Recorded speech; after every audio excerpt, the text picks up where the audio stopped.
अब हम यहाँ देखते हैं हमारा क्वेश्चन नंबर फर्स्ट 1C का है। क्वेश्चन क्या लिखा हुआ देखिए, which of the following are the finite और इनफाइनाइट सेट्स। इनमें से कौन सा फाइनाइट और इनफाइनाइट सेट्स है। जहाँ फाइनाइट होगा मैं वहां एफ लिख दूंगा, जहाँ इनफाइनाइट होगा वहां मैं आई और एन करके इनफाइनाइट और उसको सेट कर दूंगा। ठीक है, फर्स्ट हम देखते हैं कि इसमें नंबर ऑफ टर्म्स जो है यानी कि 1 2 3 अप टू कहाँ तक जा रहा है। ये इसका मतलब ये नहीं कि कहीं छूटा हुआ है, यानी कि इसकी ऐसे करते हुए आगे तक लास्ट टर्म इसकी हमारे पास है 100। तो ये क्या हो गया आपका फाइनाइट, क्योंकि नंबर ऑफ टर्म इसके अंदर फिक्स्ड है। 0 1 2 3 पता नहीं आगे तक कहाँ है, तो ये आ जाएगा आपका इनफाइनाइट सेट आ जाएगा। ठीक है ना। Set of days in a week, किसी वीक के दिन हमको मालूम है कि 7 दिन फिक्स्ड होते हैं जो फिक्स्ड है, तो वो क्या हो जाएगा आपका finite. Set of positive integer greater than 99, 99 से पॉजिटिव इंटीजर ग्रेटर, अब कितने ग्रेटर लेने ये पता नहीं है, इसलिए कौन सा हो जाएगा इनफाइनाइट हो जाएगा।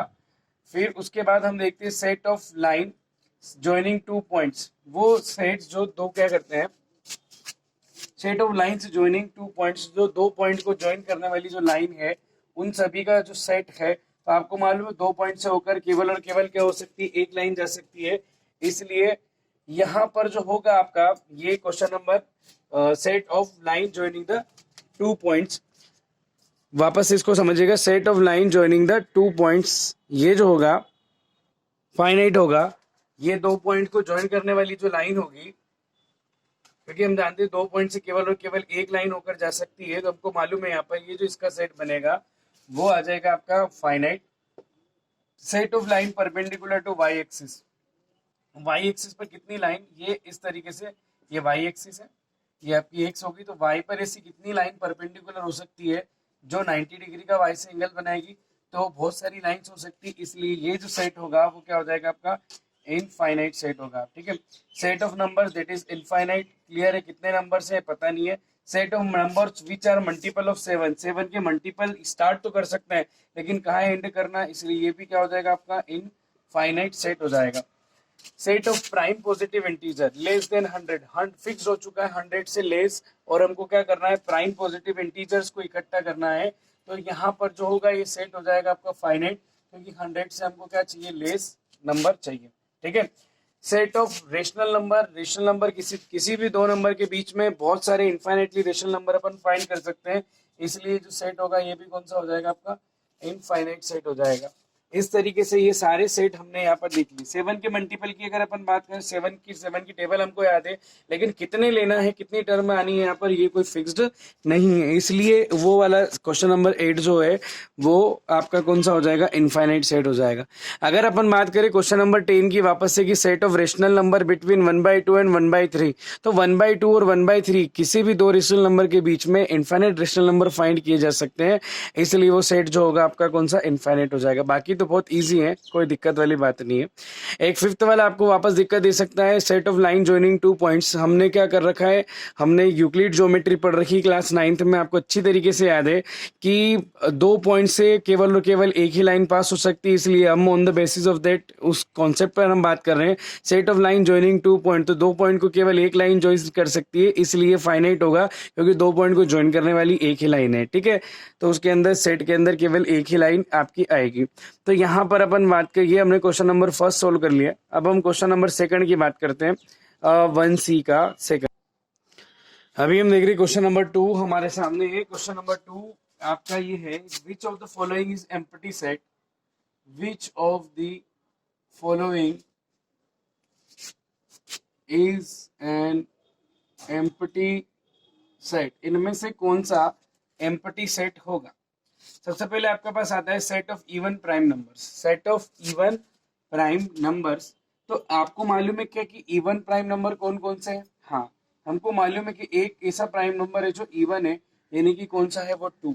तो इसका मतलब ये सेट अगर हम ए कंसीडर करें तो इसके टेबुलर फॉर्म में एक एलिमेंट जरूर जाएगा जो कि कौन होगा 2, तो इसका मतलब ये एम्प्टी सेट नहीं है, no. Second, X is such that x belongs to n, x एक नेचुरल नंबर है, बट x जो है वो 2 और 3 के बीच में आता है, x लाइज बिटवीन 2 एंड 3। इसका मतलब ये होता है x जो है वो 2 और किसके बीच में, 3 के बीच में। लेकिन आपको मालूम है कि नेचुरल नंबर 1 से स्टार्ट होता है, 1 2 3 और आता है 4। क्या 2 और 3 के बीच में कोई और नंबर है क्या, नेचुरल नंबर नहीं है, इसका मतलब जो है नहीं है, तो ये वाला आपका क्या हो जाएगा, एम्प्टी सेट हो जाएगा। क्यों? क्योंकि बी के अंदर कोई एलिमेंट आ नहीं रहा है, दैट इज इक्वल टू 5, तो ये आपका जो होगा ये एम्प्टी सेट होगा, है ना, एम्प्टी सेट होगा, ठीक है। Third, x is a such that x is a point of intersection of two parallel line. मैंने आपको बताया दो पैरेलल लाइन एक दूसरे को कभी नहीं मिलेगी, कभी नहीं मिलेगी तो एक दूसरे को कभी क्या कर सकती है, इंटरसेक्ट नहीं कर सकती है। तो इंटरसेक्ट करेगी तो इंटरसेक्शन पॉइंट बनेगा, लेकिन पैरेलल लाइन नहीं कर सकती है, इसलिए इंटरसेक्शन पॉइंट फाइंड नहीं होगा। और इंटरसेक्शन पॉइंट भी नहीं है, यानी कि सेट कौन सा हो जाएगा आपका, एम्प्टी सेट हो जाएगा। Set of those odd numbers which are square of even number. आपको मालूम है कि किसी भी इवन नंबर का स्क्वायर करते हैं, जैसे 2 का स्क्वायर करेंगे 4, 4 का स्क्वायर करेंगे 16, तो कभी भी किसी भी इवन नंबर का स्क्वायर एक ऑड नंबर नहीं आता, इसलिए ये भी सेट आपका कौन सा हो जाएगा, एम्प्टी सेट हो जाएगा। x is such that x is a rational number and x lies between 1 and 2। तो आपको मालूम है कि रेशनल नंबर फाइंड करने की सबसे बढ़िया मेथड है, दोनों नंबर का ऐड कर दीजिए, डिवाइड बाय 2 कर दीजिए, 2 और 1 3 divide by 2, 3 by 2 is a rational number which is in the form of q and q is not equal to 0। तो आपका एक रेशनल नंबर कौन सा जो 1 और 2 के बीच में है वो कौन सा मिल जाता है, 3/2। तो इसलिए अगर इस सेट को मैं a मान लेता हूं तो उसके टेबुलर फॉर्म में एक एलिमेंट आएगा कौन सा, 3/2। इसका मतलब ये सेट एम्प्टी सेट आपका नहीं है। तो आपको समझ में आ गया कि कौन सा एम्प्टी सेट है और कौन सा एम्प्टी सेट नहीं है। ये हमने क्वेश्चन नंबर कौन सा, सेकंड समझ लिया। अब हम क्वेश्चन नंबर थर्ड पर चलते हैं, जो कि हमारा क्या है, लास्ट इस एक्सरसाइज का क्वेश्चन है, क्वेश्चन नंबर थर्ड। आइए क्वेश्चन नंबर थर्ड को समझते हैं। ये हमारे क्वेश्चन नंबर 3 है। क्वेश्चन नंबर 3 का हम 3 को सोल्व करने जा रहे हैं। हमें इसमें बताना है कि check A is equal to B और नोट, क्या दोनों सेट इक्वल सेट है या नहीं है। आपको मालूम है इक्वल सेट की डेफिनेशन आप पढ़कर आए हैं। तो इक्वल सेट में क्या होता है कि हर एक एलिमेंट जो होता है, यानी कि सेट ए का वो सेट बी के एलिमेंट के भी इक्वल होता है, दोनों में सेम एलिमेंट होने चाहिए, एक जैसे होने चाहिए। अगर दोनों के एलिमेंट एक दूसरे से मैच नहीं करते, एक भी मैच नहीं करता, तो दोनों सेट जो है वो अनइक्वल सेट होंगे। सबसे पहले ए का टेबुलर फॉर्म लिख लें, set of letters of word alloy.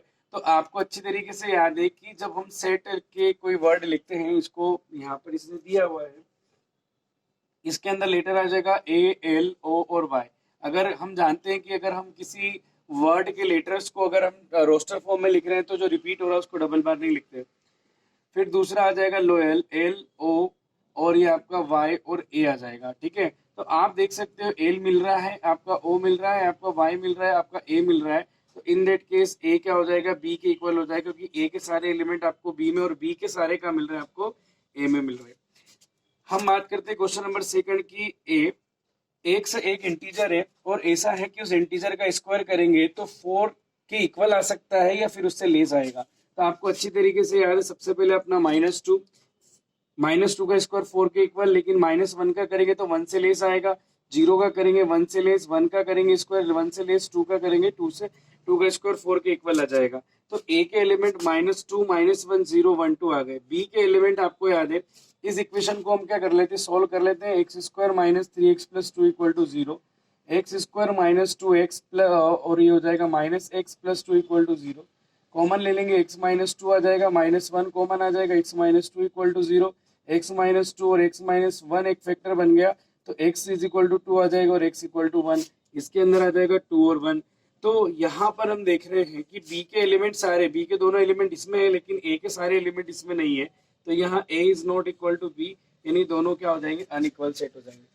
हम बात करते हैं यहाँ पे दो टेबुलर फॉर्म दिए क्वेश्चन नंबर, इससे थर्ड के थर्ड में, इसमें 2 और 2 डबल बार रिपीट हो रहा है, लेकिन कोई भी एलिमेंट है वैसे डबल बार रिपीट नहीं होता, लेकिन अगर लिखा गया है ऐसा तो इसका मतलब ये है कि इन दोनों में 1 2 3 आ रहा है, इसमें 1 2 3 आ रहा है, तो दोनों के अंदर एलिमेंट बिल्कुल एक जैसे हैं, तो ये क्या होंगे, आपके इक्वल सेट होंगे, बोथ आर इक्वल सेट होंगे, क्योंकि each element of A is also element of B and each element of B is also element of A. हम बात करते हैं क्वेश्चन नंबर 4 की। फोर्थ में आपकी क्वाड्रेटिक इक्वेशन दी हुई है, इस क्वाड्रेटिक इक्वेशन को मैं सोल्व कर लेता हूँ। एक्स स्क्वायर -5x + 6 = 0, x -2 और आपको फैक्टर मिल जाएंगे, x -3 मिल जाएंगे, इक्वल टू आ जाएगा आपका 0, x = 2 और x = आ जाएगा आपका 3। तो सेट ए के एलिमेंट जो है उसमें आएगा आपका, एक तो 2 आ रहा है, एक और आ जाएगा आपका 3, जबकि सेट बी के अंदर जो आपका आ रहा है -2 -3, ए के कोई भी एलिमेंट बी से मैच नहीं करता है, तो हम क्या लिख देंगे, हम लिख देंगे यहाँ पर, हम लिख देंगे A is not equal to B, यानी कि दोनों क्या होंगे, इक्वल सेट नहीं होंगे, दोनों अनइक्वल सेट होंगे। इस तरीके से ये जो क्वेश्चन हमारा है, क्वेश्चन नंबर 4 हमने यहाँ पर थर्ड क्वेश्चन सॉल्व कर लिया है। अब हम बढ़ते हैं क्वेश्चन नंबर 4 की तरफ। हमारे पास क्वेश्चन नंबर 4 भी है, क्वेश्चन नंबर 5 भी है इसी एक्सरसाइज में।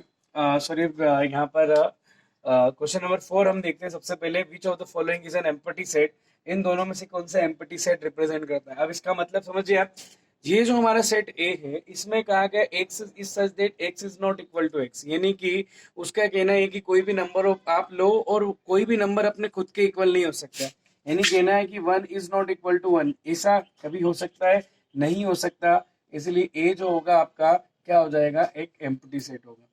बी के अंदर की बात करते हैं, ये इक्वेशन x जो इस इक्वेशन का सोल्यूशन है, तो x + 5 = 5, यानी x = 5 - 5, यानी x = 0। तो बी के अंदर एक एलिमेंट है 0, यानी कि आपका विच of the following is empty set, first वाला एम्प्टी सेट हो गया, सेकंड वाला नॉन एम्प्टी सेट है। क्वेश्चन नंबर 5 पर आते हैं, विच of the following represent singleton set, singleton यानी ओनली सिंगल एलिमेंट वाला सिंगलेटन सेट। तो इसमें से सबसे पहले की अपन बात करते हैं सॉल्यूशन फर्स्ट का सॉल्यूशन है x is such that x² = 9, that is no problem, and x is an even integer. अब इवन इंटीजर की हम बात करें तो यहाँ पर इवन इंटीजर -2 होता है, -3 होता है, लेकिन इवन इंटीजर में -2 आएगा, -4 आएगा, 0 है ना, 2 आ जाएगा, 4 आ जाएगा। इनका स्क्वायर करते हैं, ये होता है 4, ये होता है 16, 0, 4 और 16, इसके आगे भी इवन नंबर ले सकते हैं। लेकिन एक बात हम जानते हैं, किसी भी इवन इंटीजर का अगर हम स्क्वायर करेंगे तो कोई भी ऑड नंबर नहीं आएगा, इसलिए फर्स्ट वाला जो है वो किसको रिप्रेजेंट करता है, एम्प्टी सेट को। दूसरा हमारा आ जाएगा यहाँ पर, एक इक्वेशन का सॉल्यूशन है x, तो x² - 25 = 0, x² - 5², प्रॉपर्टी लग जाएगी a² - b², यहाँ आ जाएगा x + 5, और अगला आ जाएगा x - 5 = 0, सो x = -5 और आ जाएगा x = 5। तो यहाँ पर आपका x एक नेचुरल नंबर है, तो ऑब्वियसली नेचुरल नंबर नेगेटिव नहीं होता, तो इसके अंदर एक एलिमेंट आएगा जो कि कौन होगा, 5 होगा, वो सेकंड वाले का सॉल्यूशन है। यानी कि सिंगलेटन सेट कौन सा होगा, सेकंड वाला जो है आपका सिंगलेटन सेट है, और फर्स्ट वाला जो है आपका वो एम्प्टी सेट है। फर्स्ट वाला आपका क्या हो जाएगा, एम्प्टी सेट होगा। ठीक है, तो इस तरीके से ये एक्सरसाइज अपनी 1C जो है यहाँ पर फिनिश हो जाती है। हमने 1C को कंप्लीट कर लिया है, आप कॉपी में जरूर इसको नोट कर लें।